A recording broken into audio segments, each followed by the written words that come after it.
je po prvi put da se Venecuela predstavlja Nedeljom kulture u Beogradu i u Srbiji i nama to čini zaista izuzetnu čast i zadovoljstvo da ugostimo ovu nama izuzetno dragu i prijateljsku zemlju iz Južne Amerike.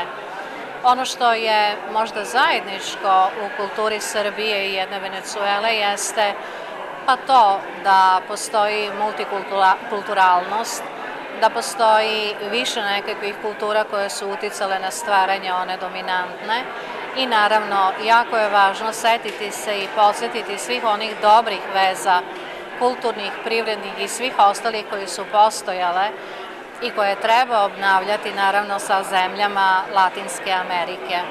Dakle, tu su dve izložbe fotografije, jedna koja je posvećena razvoju glavnog grada Karakasa i drugih gradova u Venecueli i druga, naravno, koja je posvećena velikom predsedniku Venecuele Čavezu. Uz to biće projekcija filmova i biće predavanja i jedno od njih će održati upravo otpravnica poslova ambasade Venecuele u Beogradu.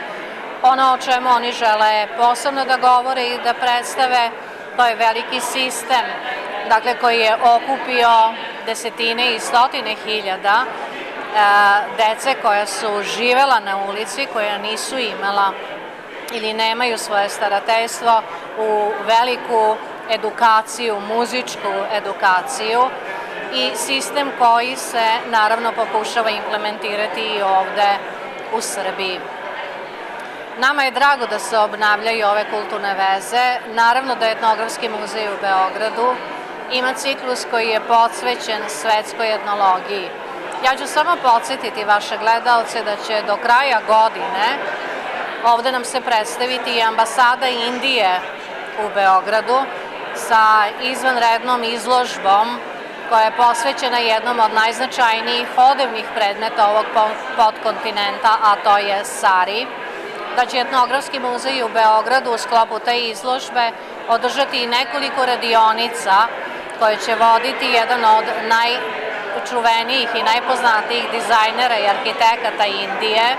Etnografski muzej će do kraja godine ponuditi jednu seriju manjih izložbi primenjenih dizajnera, dakle sa javnog konkursa koji smo imali pre 2 godine, a velika izložba kojom se zatvara obeležavanje 100 godina od Prvog svetskog rata biće otvoreno Etnografskom muzeju 15. decembra.